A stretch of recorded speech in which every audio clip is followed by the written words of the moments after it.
Buenas tardes, esta vez les voy a hablar sobre enfermedades neurológicas y su relación con la nutrición del adulto mayor. La patología neurológica comprende el conjunto de enfermedades que afectan al sistema nervioso central, que se compone del cerebro y la médula espinal, y al sistema nervioso periférico, que se compone de músculos y de los nervios. Las enfermedades más frecuentes y más conocidas por la población son la demencia leve, moderada y severa, la enfermedad de Alzheimer, la enfermedad de Parkinson, la enfermedad cerebrovascular y la epilepsia. Las capacidades de los adultos mayores que se pueden afectar son el movimiento, la memoria, el pensamiento y el lenguaje. Estas actividades, se afectan las actividades más de la vida diaria, porque los adultos mayores dejan de bañarse, de hacer sus cosas o de comer por sí solos, y llegan a ocasionar frecuentemente la discapacidad y la dependencia del paciente.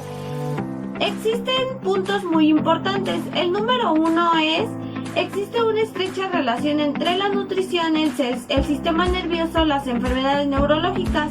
El número 2 son los factores dietéticos que favorecen al desarrollo de ciertas enfermedades neurológicas. El número 3 son las causas de malnutrición. El número 4 es la valoración del estado nutricional y la evaluación de la presencia de disfagia, que permite decidir entre la forma del tratamiento nutricional adecuado de cada paciente. La número 5 es la pérdida de peso. La número 6 es que existen datos que apoyan a las asociaciones determinando nutrientes como son vitamina A, vitamina E, ácido fólico y el desarrollo de enfermedades de Alzheimer. La número 7 son los objetivos nutricionales en la enfermedad de Parkinson, que están relacionados con la dificultad progresiva de la alimentación y la interacción de la L-dopa de nutrientes. La número 8 es la intervención en el estado nutricional del paciente con demencia, que dependen de que si es evolutivo o no, como se los había mencionado antes, que es leve, moderada o severa. La número 9 es la malnutrición en pacientes con accidente cerebrovascular. Esta es la consecuencia con la consecuencia de la disminución de la ingesta de alimentos debido a una anorexia o una disfagia.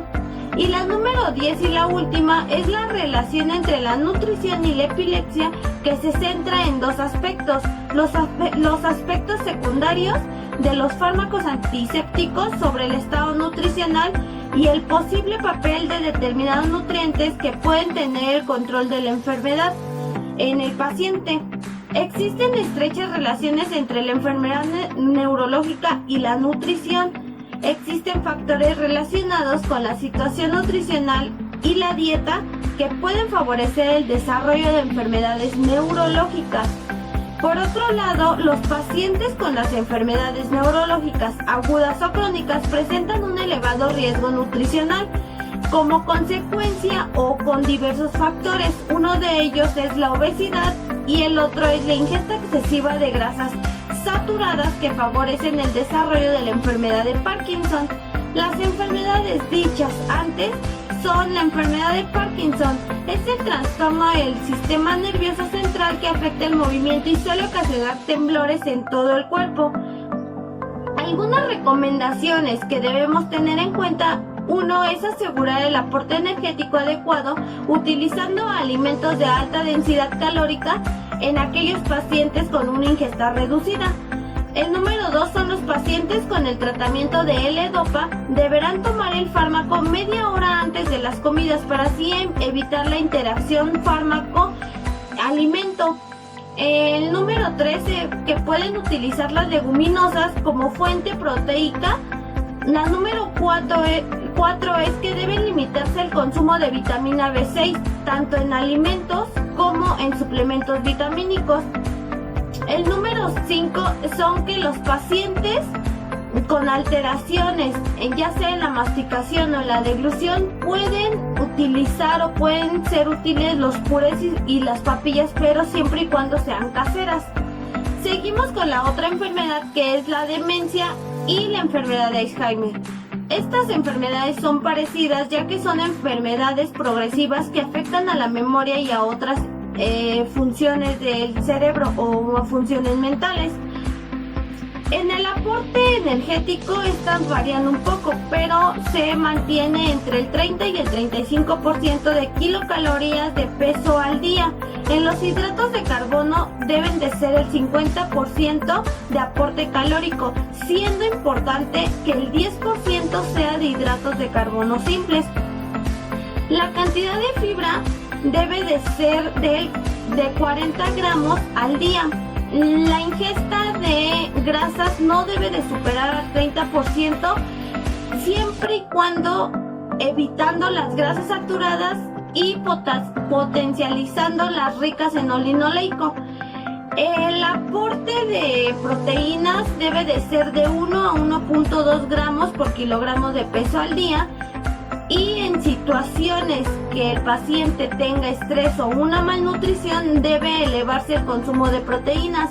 Debe de ser de 1.5 a 1.7 gramos por kilogramo de proteína. Seguimos con la demencia. La demencia de estadio leve, las recomendaciones son controlar el peso, valorar el equilibrio de los nutrientes y valorar la introducción de suplementos alimenticios. También podemos corregir efectos secundarios de la medicación mediante a las horas que no se le dé antes o después de la comida.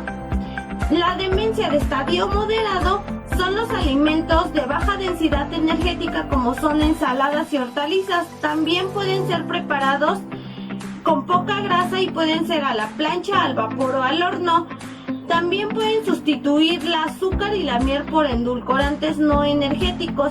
La cantidad de alimentos que se debe dar a diario debe de ser en pequeñas cantidades. Por decir, si el paciente come 5 veces al día, podría decir que puede comer 8 veces al día. También tenemos que tener en cuenta los gustos y la economía del paciente, ya que es muy importante. Y la alimentación debe de ser en un lugar muy relajado, que el ambiente sea muy relajado para que él pueda comer tranquilo y en paz. La demencia de estadio grave o avanzado, podría decirse que las recomendaciones son mantener la masticación con alimentos blandos y ricos en fibra, suministrar la proteína de alto valor biológico, alimentar o que la comida sea también en ambiente muy relajado y que en presencia de disfagia dar pequeñas cantidades en cada toma. Bueno, seguimos con la otra enfermedad, que es enfermedad cerebrovascular. Estas son afecciones cardíacas que se manifiestan mediante vasos sanguíneos y coágulos sanguíneos. Esto se ve en los pacientes con accidente cerebrovascular, presentan un mayor riesgo elevado de malnutrición, ya que va a influir en una forma negativa en la evolución de la enfermedad. Como lo dijimos antes, va evolucionando y entre menos esté nutrido, más va elevando la enfermedad. Entonces es debido a la disminución de la ingesta de comida, debido a una anorexia que se presenta o a una disfagia. En esta tenemos la recomendación de presentar una dieta saludable, que esta se caracteriza por el elevado consumo de frutas y verduras, pescados, lácteos desnatados y cereales integrales. Seguimos con la última y la más importante, que es la epilepsia. Esta enfermedad es un trastorno en el que se interrumpe la actividad de las células nerviosas en el cerebro y provoca convulsiones. Estas convulsiones pueden llegar a lastimar la parte de la boca en muchas ocasiones. Las relaciones entre la nutrición y la epilepsia es muy importante, ya que se basa especialmente en dos aspectos. Uno son los aspectos secundarios de los fármacos antiepilépticos sobre el estado nutricional del paciente, y el dos es el posible papel de los micronutrientes que controla o puede controlar la enfermedad. Las recomendaciones muy importantes son evaluar la deglución del alimento en el paciente con epilepsia.